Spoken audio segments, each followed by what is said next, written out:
మాట్లాడే కదరా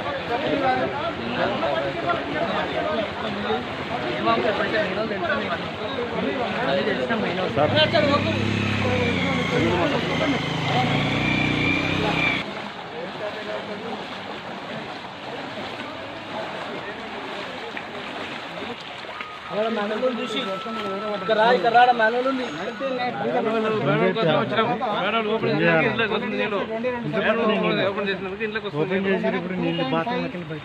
సెంటీమీటర్స్ వర్షానికి కట్టుకుంటే మా సిస్టమ్ ఉంది 30 సెంటీమీటర్స్ వరకు ఒక 15 టైమ్స్ ఎక్కువ పడే వరకు కట్టుకోలేక టోటల్ హైదరాబాదే కొలాప్స్ అయిపోయింది. హైదరాబాద్ నాట్ ఓన్లీ ఎల్బీనగర్లో ఇంపాక్ట్ ఎక్కువ ఉంది. ఎందుకంటే ఎల్బీనగర్లో 30 సెంటీమీటర్స్ పడింది. మిగతా సరౌండింగ్స్ కాన్స్టిట్యూన్సీ 26, 23, 24, 25 పడేవాడు కాదు. మనకు ఎందుకు ఎక్కువ అంటే మన అడ్జస్టెంట్ కాన్స్టిట్యూన్సీ మహేశ్వరం కానీ హైదరాబాద్లో కానీ ఈక్వల్గా 30 సెంటీమీటర్ పడుతుంది.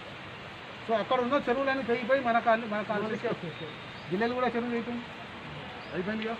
దాని తర్వాత సాహెబ్ నగర్ బండ చెరువు, ఆ చెరువు ఇంకొక చెరువు వెళ్తాం, అది వెళ్తే బంజారా బస్ పెట్టింది. సో మూసీకి ఇటువైపు ఉన్న కాన్స్టిట్యూన్సీ కాన్స్టిట్యూన్సీ ఉన్న కాన్స్టిట్యూన్సీ. సో మన కాన్స్టిట్యూన్సీ స్లోప్ ఉంది. అక్కడ పైన బాగుంది సార్.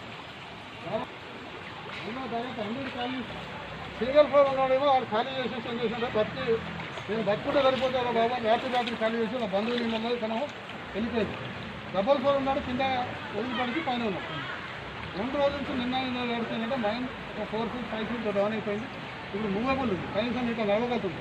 మనం నడిచిందా నడవలేని పరిస్థితి, ఇవాళ నడుస్తుంది సార్. కనీసం ఏంటంటే హ్యూమన్ లైఫ్ సేవ్ చేద్దామనే ఉద్దేశంతో ఫస్ట్ ప్రయారిటీ ఏంటంటే చాలా మటుకు ఎవాక్యుయేషన్ టోటల్గా మాకు 36 hours 100% ఫుల్ టైం ఎవాక్యుయేషన్లో దొరికింది. అంటే ఫస్ట్ వాళ్ళ లైఫ్ చేయాలి, బతుకుంటే దాని తర్వాత ఏమైనా చేస్తాం. సో నిన్నటి నుంచి నేను సాయంత్రం నుంచి ఏం చేస్తున్నామంటే కొంచెం రిలీజ్ చేయి అన్ని ప్లానింగ్ రిలీజ్ చేస్తున్నాం. అయితే దీనికి పర్మనెంట్ ప్లానింగ్ చేస్తున్నాం. పర్మనెంట్ ప్లానింగ్ ఏంటంటే ఈసారి చేయలేము, నెక్స్ట్ వర్షాకాలం ఈ సీజన్